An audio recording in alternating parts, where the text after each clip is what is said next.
기도하시겠습니다. 하나님 아버지, 감사합니다. 바쁜 생활을 뒤로 하고 주님 앞에 나아왔습니다. 말씀을 들을 마음의 준비가 우리 가운데 있게 하여 주시되 성령으로 기경하여 주시옵시고 성령으로 충만케 하여 주시옵시고 말씀을 사랑할 수 있는 마음, 그 영혼을 우리에게 선물하여 주시옵소서. 이 모든 말씀 예수 그리스도의 이름으로 기도드립니다. 아멘. 할렐루야. 우리 다음 주부터 특별 새벽 집회입니다. 우리 특별 새벽 집회 때 우리 매일매일 부를 찬양이 하나가 있어요. 우리 새벽 집회 주제가 뭐죠? 여호와의 이름을 부르는 자마다입니다. 여호와의 이름을 부르는 자마다.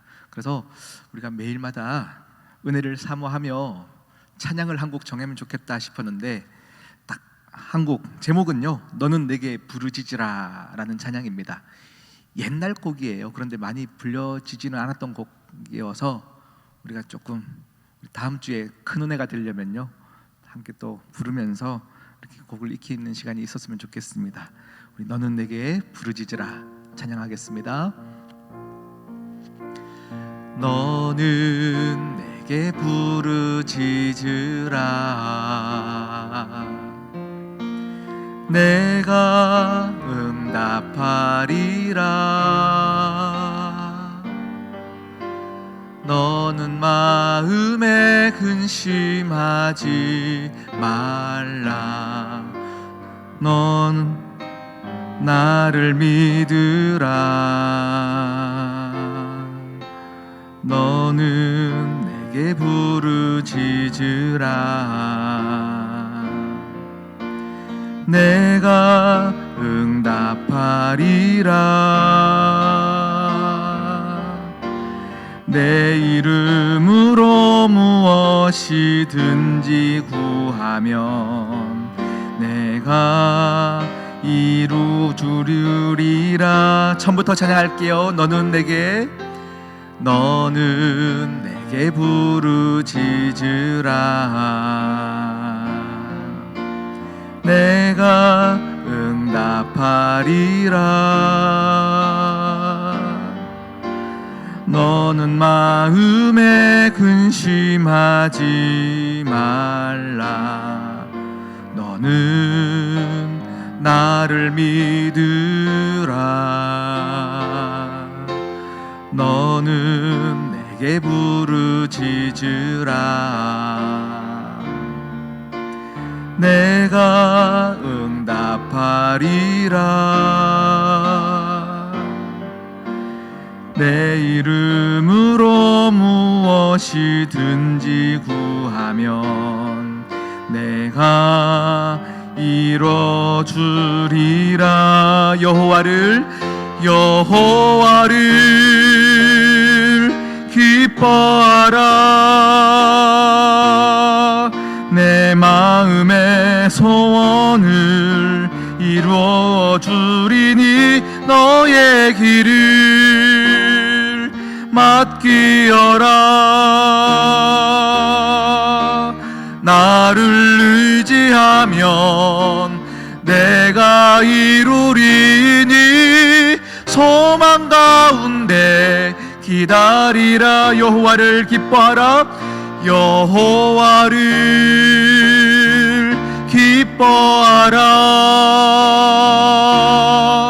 내 마음의 소원을 이루어 주리니 너의 길을 맡기어라. 나를 의지하면 내가 이루리니 소망 가운데 여호와를 기뻐하라. 여호와를 기뻐하라. 내 마음의 소원을 이루어 주리니 너의 길을 맡기어라. 나를 의지하면 내가 이루리 소망 가운데 기다리라. 어때요? 곡이 너무 좋지 않으세요? 이 가사가 말씀이고요, 이 말씀이 생명입니다. 아멘. 한 번 더, 여러분 한 번만 더 불러볼게요. 여러분 1절 2절 우리 함께 찬양할 때 아멘 아멘 내 삶 가운데 이루시옵소서 고백하는 마음으로 찬양하겠습니다. 너는 내게 부르지라 내가 응답하리라. 너는 마음에 근심하지 말라. 너는 나를 믿으라. 너는 내게 부르짖으라. 내가 응답하리라. 내 이름으로 무엇이든지 구하면 내가 이루어주리. 2절은 가사는 이랍니다. 아무것도 염려치 말고 아무것도 염려치 말고 오직 모든 일에 기도와 간구로 너희 구할 것을 감사함으로 아뢰라. 그리하면 나의 평강이 그리스도 예수 안에서 너의 마음과 생각을 지켜주시니 내게 평강이 있으리. 아멘 아멘. 여호와를 기뻐하라. 내 마음의 소원을 이루어 주리니 너의 길을 맡기어라. 나를 의지하면 이루리니 소망 가운데 기다리라. 여호와를 기뻐하라. 여호와를 기뻐하라. 아멘. 마음의 소원을 이루어 주리니 너의 길을 맡기어라. 나를 의지하면 내가 이루리니 소망 가운데 기다리라. 아멘. 할렐루야. 네, 우리 여호수아 우리 말씀 계속 이어가도록 하겠습니다. 여호수아 말씀은 우리에게 분명한 것을 계속 가르치고 계십니다. 그것은 무엇이냐면 우리에게 승리할 수 있는 유일한 방법이 있는데 우리의 생각과 우리의 때가 아니라 하나님의 생각과 하나님의 때를 그대로 순종하는 자에게 그 승리를 더하여 주신다. 할렐루야. 그겁니다. 우리의 생각과 우리의 방법으로 눈앞에 보이는 전쟁이 막 펼쳐져 가고요, 거기에는 내 죽음이 담보로 있어요. 이 전쟁에서 까딱 잘못하면 죽게 되어지니까 우리는 우리의 생각과 우리의 방법과 우리가 무엇인가 하기를 원할 때가 참 많이 있는데, 그때 하나님은 계속 우리의 생각을 멈추기를 원하시고 하나님의 때에 하나님의 방법으로 이루길 원하시는 겁니다. 아멘. 우리가요 이제 요단강을 건넜어요. 요단강을 건넜어요. 우리 지난주 말씀 기억하시죠? 제사장이 발을 딛자마자 모든 흐르는 물줄기들이 다 멈추기 시작하였고, 모든 백성들이 12지파가 다 건넌 후에 제사장들은 그 중간에서 기다리고 있다가 마지막에 또 그 요단강을 건너왔습니다. 요단강을 건넜던 사건 이전에도 홍해를 건넜던 사건 여러분 기억하시죠? 출애굽기에 보면 우리 출애굽하는 과정에서 홍해를 건너는 사건을 이스라엘 민족들이 경험을 하였고, 이제 세대가 바뀌었습니다. 이제 전혀 홍해를 건넜던 것들을 경험 못했던 이스라엘 민족들이 요단강을 건너는 거예요. 그런데 신약에 와서 보면 이 두 강에 대한 의미를 다르게 두고 있어요. 홍해를 건넜던 사건은요, 내가 죄인된 우리들, 종으로 살았던 우리들이 홍해를 건너면서 그것을 물세례라고 얘기합니다. 세례를 받으면서 생명으로 바뀌었던, 나는 죽고 예수로 살겠습니다의 결단을 하는, 우리로 하여금 내 생각을 멈추겠습니다, 하나님 뜻에 내 삶을 맡기겠습니다, 죄악된 세상으로부터 구출되어져 물세례를 상징하는 것이 홍해입니다. 그런데 이 요단강에 대한 의미는 무엇이냐면, 전쟁을 앞둔 우리가 정말로 성령님의 인도함을 구하며 하나님께서 가르치는 방법대로 그대로 순종할 수 있는가에 순종할 때에 승리를 주시고 기적을 맛보게 하시는 상징입니다. 그래서요, 여러분, 우리 신자는, 우리 믿는 성도는 이 두 가지를 다 경험하는 자들이에요. 내 삶을 내 뜻대로 살기로 했다가 이제 주님께서 나에게 세례를 베푸시고 예수 그리스도의 이름으로 살겠습니다에 홍해를 건너는 이 물세례의 사건이 우리 가운데 있어야 하고요.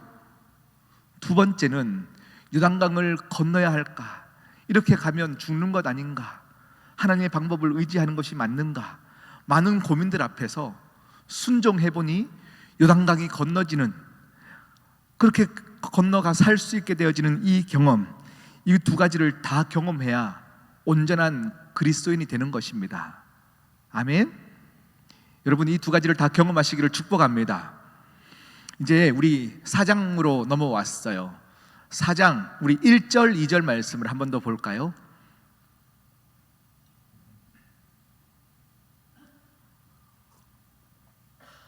(4장) 1절 2절입니다. 시작. 그 모든 백성이 요단을 건너가기를 마침에 여호와께서 여호수아에게 말씀하여 이르시되 백성의 각 지파에 한 사람씩 12사람을 택하고, 이렇게 말씀하고 있어요.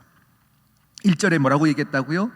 요단강 건너기를 마침에, 요단강 건너기를 마침에. 얼마나 기쁠까요? 될까 안 될까, 말씀대로 살다가 저기 물에 빠져 죽는 거 아닐까, 이런 고민들이 있었을 텐데 이제 기적을 경험한 겁니다. 모든 지파가 다 건너왔고 마지막으로 제사장까지도 다 물을 건너와요.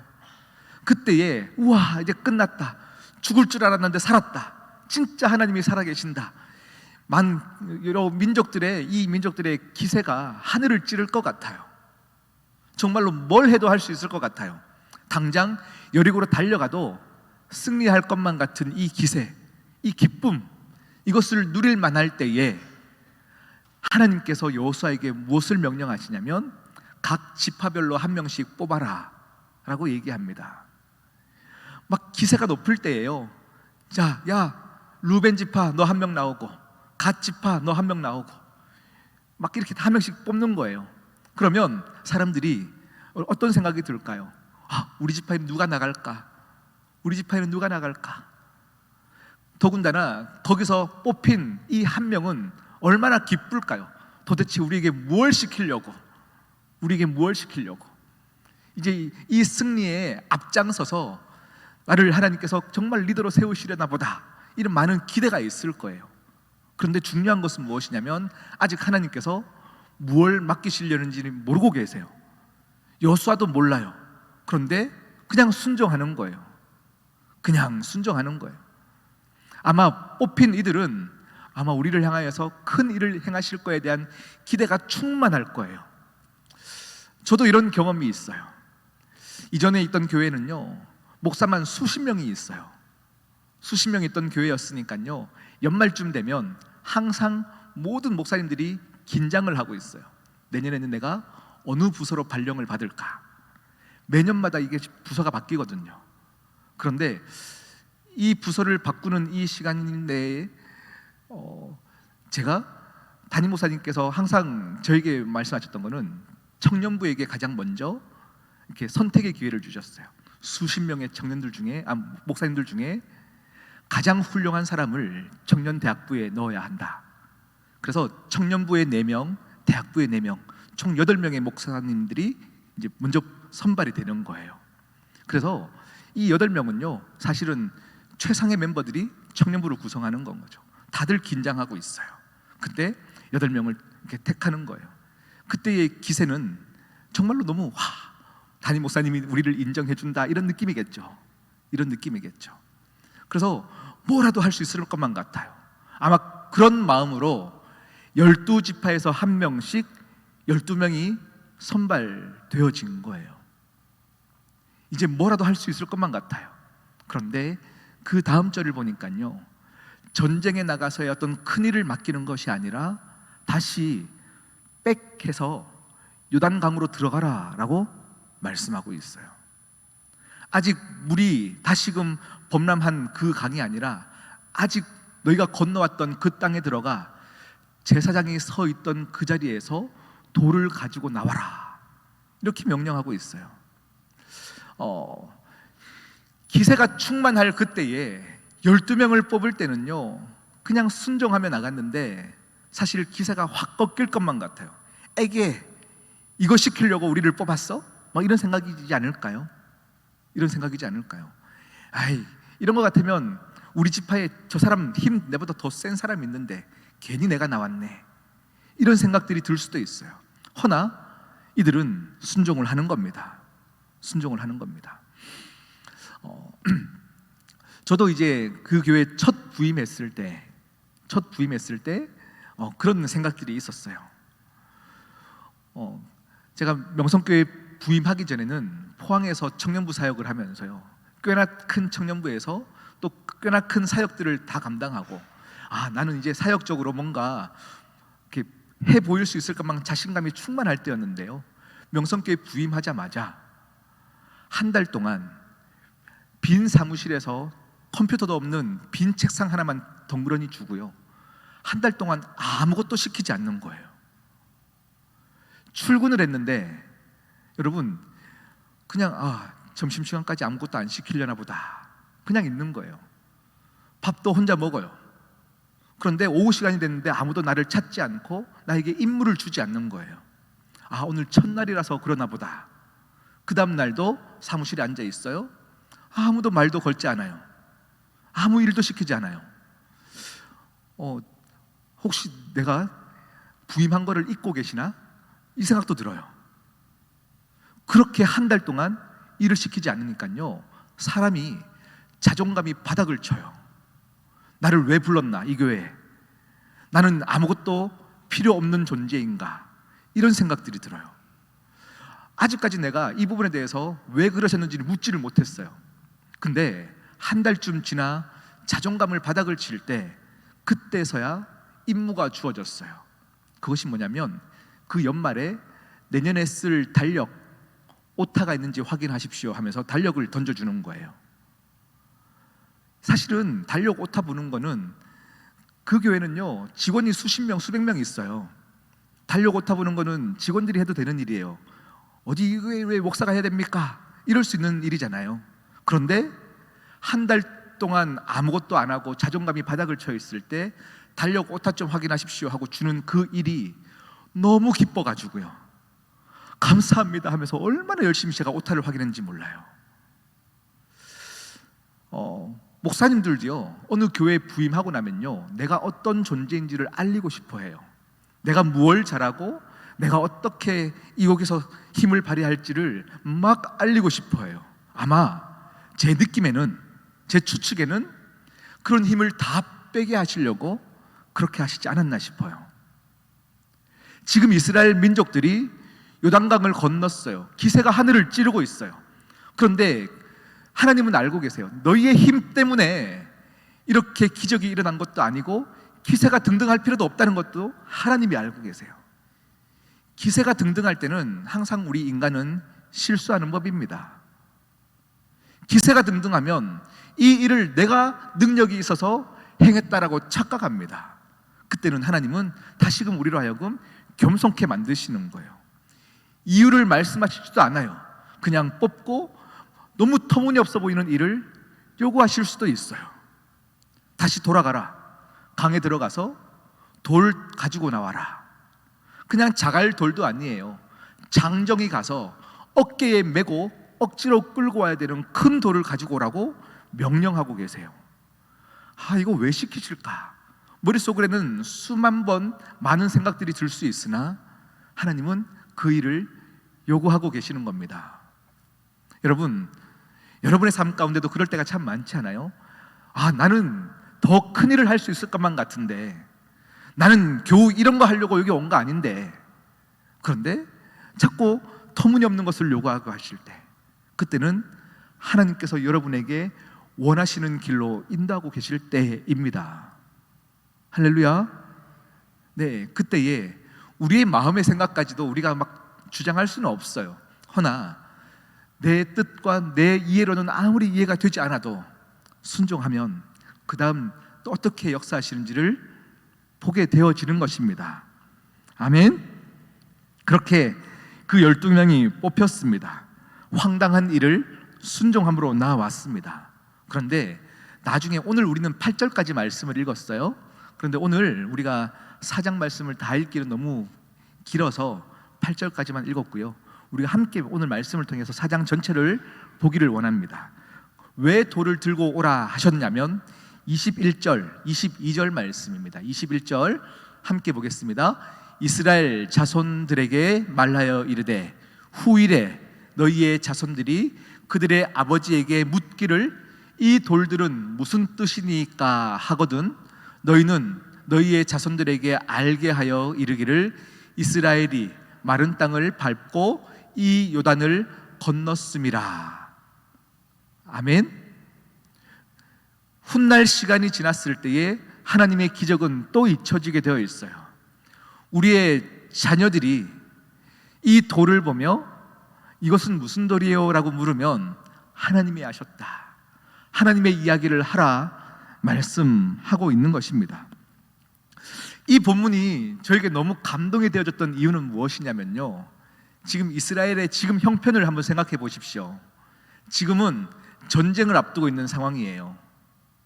그러면 한 명씩 한 명씩 뽑아서 전쟁을 할 수 있는 방법을 알려주실 줄 알았는데 터무니없이 돌을 가지고 오라고 했어요. 그리고 이 이유를 설명하시는데 전쟁을 앞둔 그들에게 하나님은 태어나지도 않은 다음 세대를 향한 계획까지도 가지고 계시는 거예요. 우리는 지금 전쟁에 나갈 두려운 마음으로 뭘 해야 될지를 고민하고 있는데 하나님은 우리에게 전쟁에 이길 것에 대한 확신을 더불어 태어나지도 않은 다음 세대들을 향한, 우리를 향한 놀라운 계획을 지금 가지고 계시더라라는 겁니다. 할렐루야. 이것은 너무 놀라운 일이에요. 우리의 일 가운데도 마찬가지입니다. 여러분의 인생 가운데 아무런 관심이 없으신 하나님이 아닙니다. 내 삶을 돌아보면 하나님이 손대시지 않는 것 같거나 너무 터무니없이 일이 진행되어질 때 하나님이 손 놓고 계실 것 같지만 하나님은 우리가 아직 경험해보지 못한 일 더불어 태어나지도 않은 우리 후대의 일까지도 지금 계획하고 계시는 거예요. 계획하고 계시는 거예요. 너희 후세대들의 믿음을 내가 준비하노라, 이렇게 말씀하고 계시는 거예요. 여러분, 그러하기 때문에 우리의 순종은 우리 자녀들에게, 또 태어나지 않은 우리 후대 10년, 20년 뒤의 모든 일들 가운데도 하나님은 준비하고 계시더라라는 겁니다. 그래서 이 본문을 통하여서 여러분에게 한 가지 도전을 드립니다. 그것이 무엇이냐면 물어볼 것이 있는 인생을 사십시오입니다. 물어볼 것이 있는 인생을 사십시오. 할렐루야. 누군가가 삶의 낭떠러지 같은 상황에 처했을 때 여러분의 인생을 보며 네가 만난 하나님이 궁금하다, 나에게 말을 해다오. 누군가는 나를 보며 하나님이 궁금해져서 내게 묻기를 시작하는 삶을 살아내십시오. 그리고 여러분의 자녀들이 부모님의 믿음을 보면서 하나님이 궁금해져서 정말로 가정에서도 이 신앙 얘기하는 것이 어색하지 않도록 여러분 그 삶을 사십시오. 이게 정답인 건 알지만요, 이 신앙의 얘기가 가정에서 시작되지 않으면 이게 낯설고 어색해서 절대 가정에서 신앙 얘기가 되지 않아요. 절대 되지 않아요. 여러분의 가정은 어떻습니까?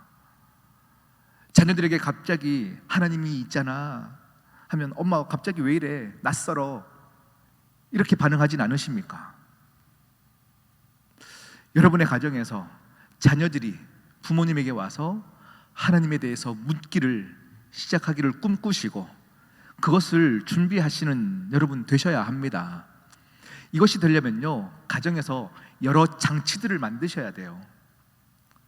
하나님의 이야기가 어색하지 않도록 많은 장치들을 만드십시오. 그게 다음 세대를 위한 유일한 방법입니다. 저도요, 이렇게 목사로 살면서요, 어떨 때는 목사가 아닌 모르는 곳에 가서 좀 편하게 있고 싶을 때가 있어요. 편하게 있고 싶을 때가 있어요. 진짜로 항상 이렇게 긴장하고 있어야 되다 보니까요, 여기 가서는 목사님인지 몰라줬으면 좋겠는 곳이 있어요. 그런데 얼마 전에 신방을 간다고요, 이렇게 과일을 사러 들어갔어요. 우리 교인 집도 아니에요. 전혀 모를 줄 알았어요. 그런데 저를 좀 한참 이렇게 사장님이 멀뚱멀뚱 보시더니 저기 안정리에 있는 교회 목사님하고 닮으셨네요 이러는 거예요. 주여. 그래서 내가 예 닮았나요?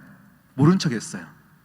근데 모른 척하고 하면 나중에 시험 들을까봐 제가 그 사람인 것 같습니다 이렇게 말씀을 드렸었어요. 네, 우리 목사에게 이렇게 어디 가나 참 목사님 같아요 라는 이야기는요, 나를 부담스럽게 하지만 이 부담감이 나를 지켜줘요. 나를 지켜줘요. 여러분의 인생 가운데 가정에서 하나님의 이야기가 어색한 것은 이게 멈춰졌기 때문이에요. 하나님의 이야기하는 것이 멈춰졌기 때문에 다시 시작하려니 이게 어색하고 그냥 교회의 생활과 우리의 가정의 생활이 분리가 되어져 버렸어요. 그런데 그것이 자녀들에게 흘러가기 위해서는 다시 신앙의 이 여건들을 가정에서 끌고 오셔야 되는 거예요. 할렐루야. 끌고 오십시오. 우리 많은 분들이 교회에서 다음 세대 막 이야기들을 많이 하십니다. 다음 세대가 살아야 됩니다 이야기들을 하십니다. 그런데 다음 세대가 살기 위해서는 가장 먼저 하나님이 창조하신 공동체는 딱 두 개예요. 교회와 가정. 가정에서 이 다음 세대에 대한 교육들이 아름답게 이루어져야 교회에서도 그것이 이어져 가는 겁니다. 그래서 여러분 가정에서 그 일들을 시작하십시오.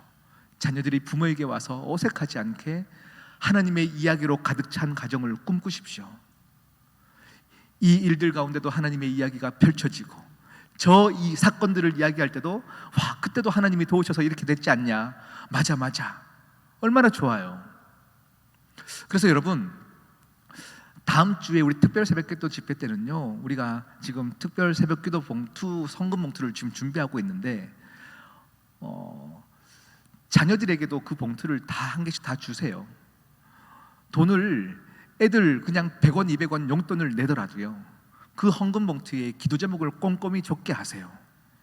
이것이 얼마나 놀라운 신앙 교육인지 몰라요. 그냥 여러분 모든 것이 은혜입니다, 범사에 감사합니다, 그냥 이렇게 적고 끝내지 마시고요, 자녀들과 많은 사건들 속에서 하나님이 일하셨던 것들을 다 떠올리면서 내 가정 가운데 살게 하셨던 이 놀라운 기념비를 하나씩 기억하며 적는 거예요. 적고 자녀들이 손수 헌금하고 하나님을 기억하고 이 일들을 여러분이 만들어 내셔야 합니다. 아멘?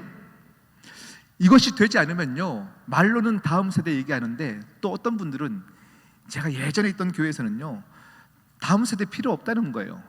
청년들 돈 우리가 막 투자를 해봐도 다들 몇 년 지나면 군대 가고 유학 가고 인서울 한다고 서울 가버리고 다음 세대 투자해봐야 우리 교회에 유익 없다 이렇게 얘기하시는 분들도 계세요.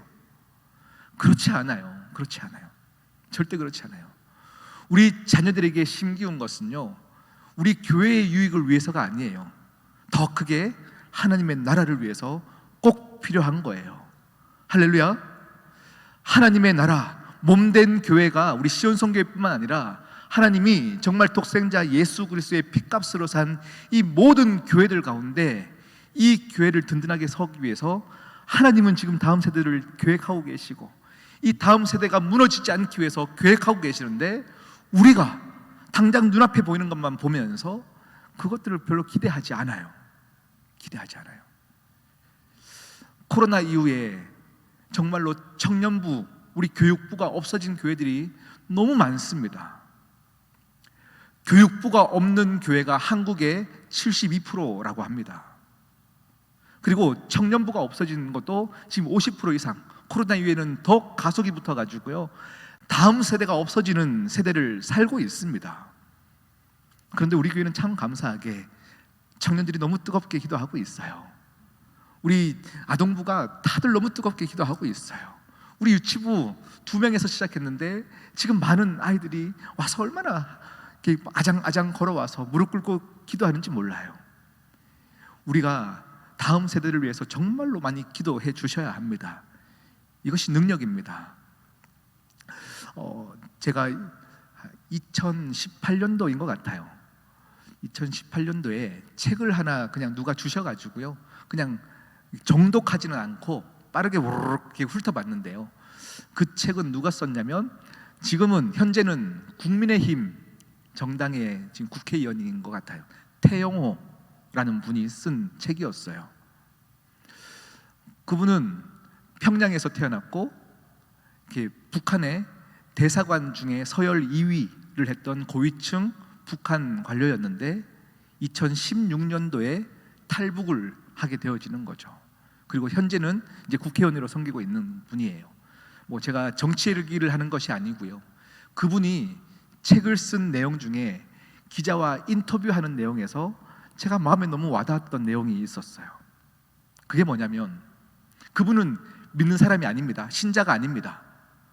그런데 북한에서 가장 두려워하는 것이 무엇입니까? 라는 기자의 질문 앞에서 이 믿지도 않는 태영호라는 사람이 이렇게 얘기합니다. 종교를 제일 무서워합니다.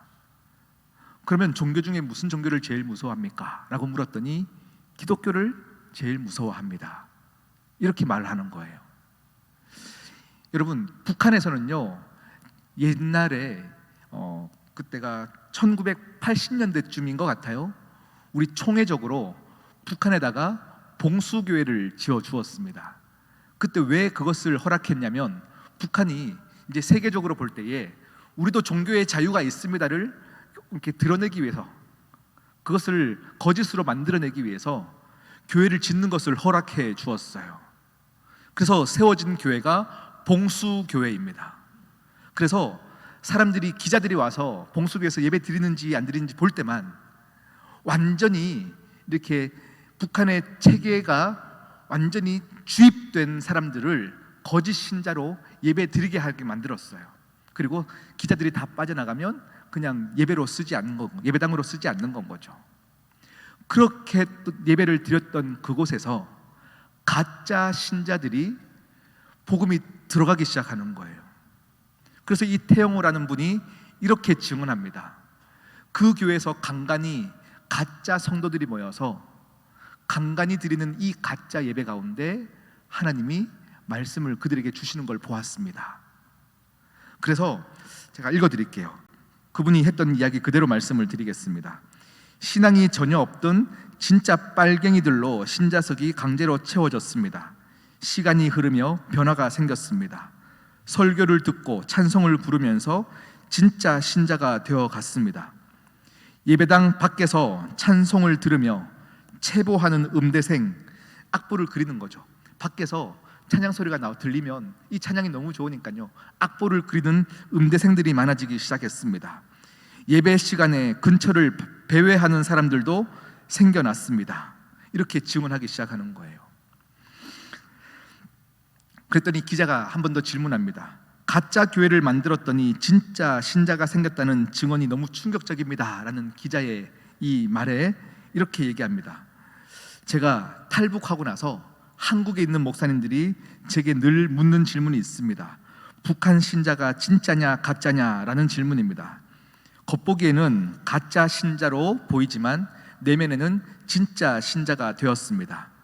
한때 북한 관변 조직인 조선 그리스도교 연맹 인사들이 남한 목사들에게 교회를 많이 지어달라고 부탁할 때, 여러분, 이것이 그냥 가짜인 걸 알면서도 지어주십시오. 왜냐하면 복음의 능력이 있기 때문입니다. 이렇게 증언을 하는 거예요. 여러분, 뭐 다음 세대가 다 교회 투자해봐야 서울로 떠나고 어디로 떠난다, 그래서 해줄 필요 없다? 아닙니다. 우리의 눈물과 기도와 우리의 눈물뿐만 아니라 이 복음 자체의 생명력은 다음 세대에게 심겨주면 이것이 그들에게 놀라운 선물이 되어지는 거예요. 할렐루야. 여러분, 교회는 이것을 믿기 때문에 모인 하나님의 선물인 거예요. 그래서 이것을 믿고 우리가 모여서 더욱더 부르짖자라는 이야기입니다. 할렐루야. 우리 눈앞에 보이는 것을 보면, 죄송합니다. 눈앞에 보이는 것을 보면 당장 먹고 사는 문제가 너무 바쁩니다. 당장 이것도 해야 되고 저것도 해야 되는데, 뭐 다음 세대까지 챙깁니까? 그런데 하나님은 지금 가나안 족속과 싸우고 계시는 것이 아닙니다. 전쟁을 앞두고 있는데 하나님은 가나안 족속에 대한 생각은 없어요. 오직 이스라엘 민족들이 나를 믿느냐 믿지 않느냐만 보고 계시는 거예요. 그때 하나님은 이스라엘 민족들에게 승리를 주시는 것입니다. 여러분, 꼭 우리 기억하십시다. 우리가 기념비를 여러분 가정 가운데 세우고 이 기념비를 보며 하나님이 우리 가정 가운데 일하셨다, 하나씩 하나씩 세워 이것을 자녀들이 우리에게 묻게 만드는, 이것을 꿈꾸며 기도하시고 만들어내시는 여러분 되시기를 진심으로 축복합니다. 우리 한 가지만 더 말씀을 보겠습니다. 12절입니다.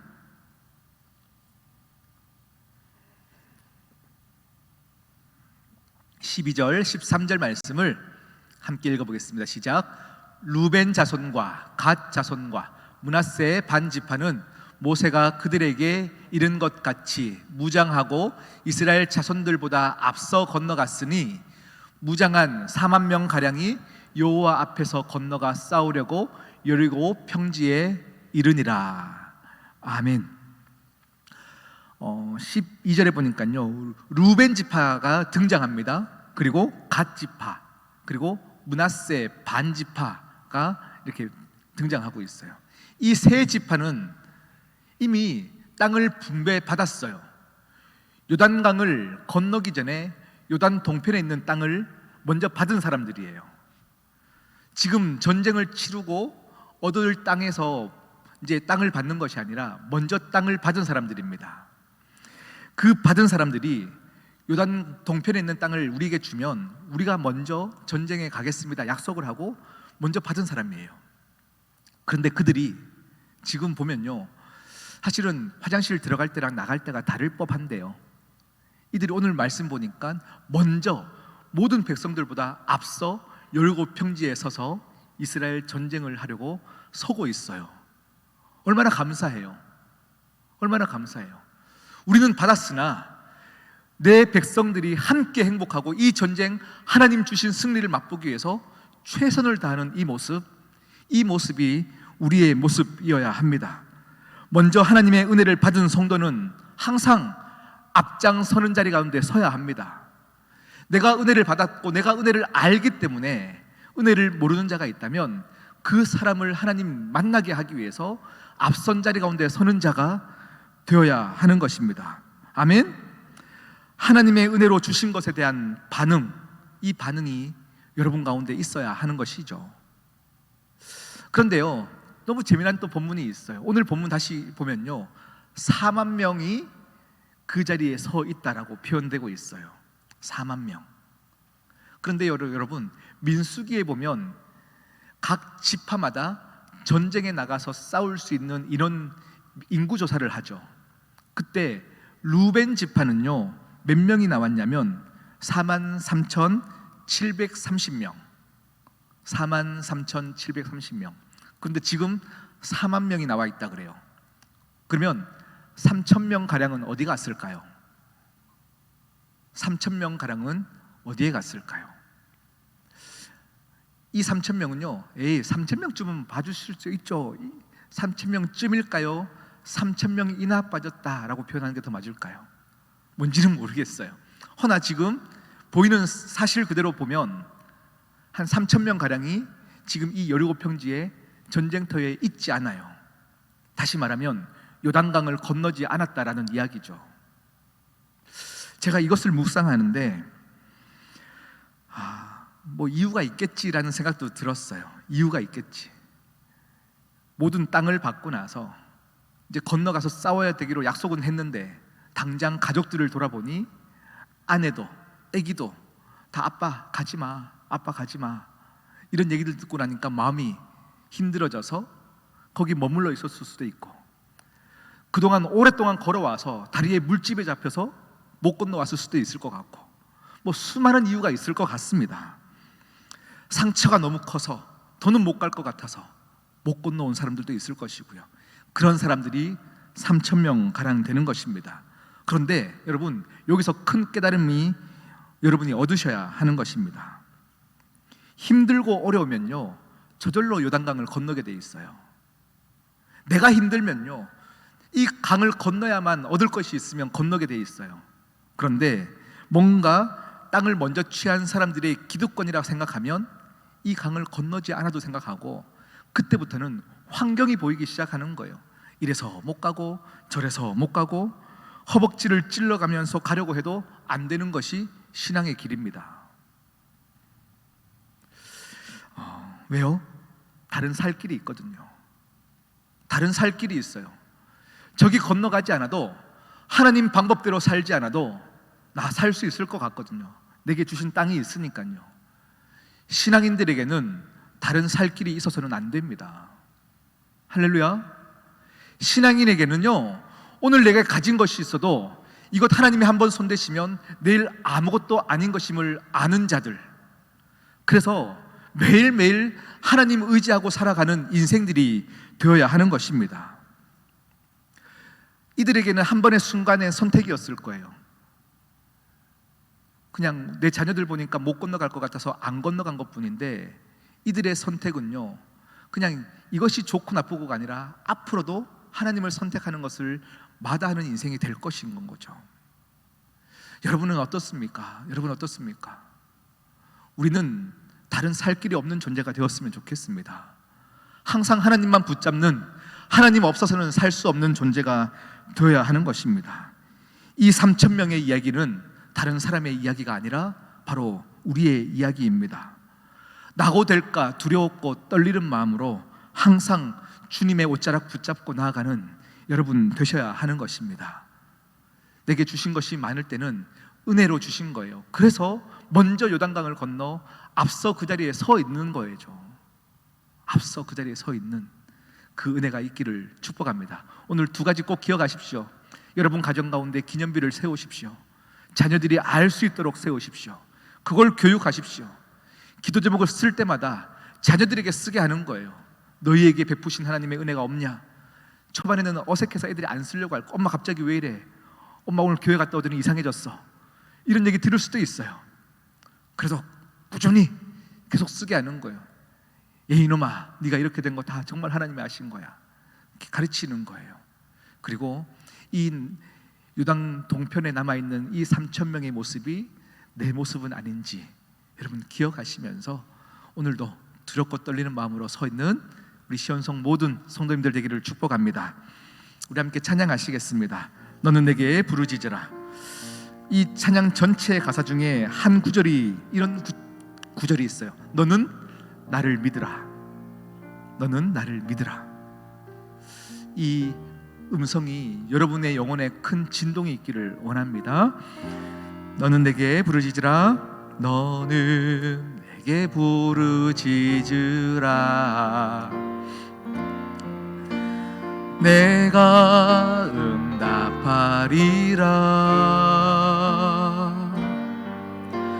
너는 마음에 근심하지 말라. 너는 나를 믿으라.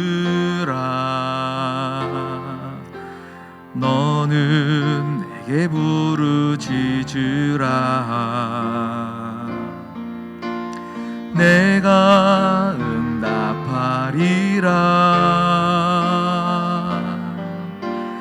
내 이름으로 무엇이든지 구하면 내가 이루어 주리라. 여호와를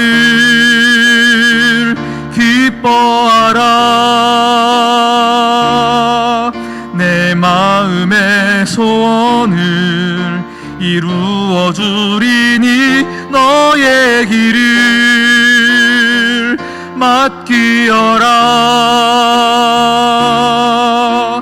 나를 의지하면 내가 이루리니 소망 가운데 기다리라. 여호와를 기뻐하라. 여호와를 기뻐하라. 내 마음의 소원을 이루어 주리니 너의 길을 맡기어라. 나를 의지하면 내가 이루리니 소망 가운데 기다리라. 마지막으로 한 번만 더 찬양할게요. 여호와를 기뻐하라. 내 마음의 소원을 이루어 주리니 너의 길을 맡기어라. 나를 의지하면 내가 이루리니 소망 가운데 기다리라. 우리 시간 말씀을 기억하시면서 기도하겠습니다. 여러분의 가정이 하나님의 이야기로 가득 찬 가정이 되기를 축복합니다. 하나님의 이야기를 하는 것이 어색하지 않은 가정이 되기를 축복합니다. 하나님, 우리 가정 가운데 일하셨던 것들을 기억할 수 있는 지혜와 지식의 영을 물붓듯 부어 주시옵시고, 자녀들의 삶 가운데도 하나님을 기억할 수 있는 믿음의 아름다운 계승이 있는 가정 이루게 하여 주시옵소서. 함께 기도하며 나가도록 하시겠습니다. 아버지 하나님, 감사합니다. 믿음의 기념비를 우리 가정 가운데 세우기를 원합니다. 이 기념비를 보며 내 자녀들도 하나님을 기억할 수 있기를 원합니다. 아버지, 어머니, 이 기념비는 무엇입니까? 이야기할 때 하나님이 너의 삶 가운데 일하셨다 이야기할 수 있도록, 우리 가정 가운데 역사를 기억할 수 있도록 도와주시옵소서. 하나님 아버지여, 우리가 믿음으로 나아갑니다. 주여 아버지, 우리가 믿음으로 나아갑니다. 주여, 은혜 베풀어 주시는 하나님의 믿음으로 선포하며 나아갑니다. 주여, 은혜 베풀어 주시옵소서. 주여, 은혜 베풀어 주시옵소서. 우리 가정 가운데 아직 태어나지 않은 그 후대까지도 하나님은 놀라운 계획을 가지고 계심에 감사합니다. 주여, 함께하여 주시옵소서. 주여, 함께하여 주시옵소서. 아버지, 하나님 아버지, 참 감사합니다. 놀라운 일을 행하시는 하나님 아버지, 전쟁에 앞서 태어나지 않은 우리의 후손들까지에 대한 계획도 이미 가지고 계신 하나님, 너무너무 감사합니다. 우리의 가정 가운데 이미 일하셨던 하나님의 놀라운 기적과 이적들을 우리의 가정 가운데 아름답게 기념비 세워 우리 자녀들도 내게 믿음을 묻고 믿음을 선물 받는 귀한 믿음의 가정 이룰 수 있도록 도와주시옵소서. 함께 하실 주님을 찬양하오며 이 모든 말씀 예수 그리스도의 이름으로 기도드립니다. 아멘.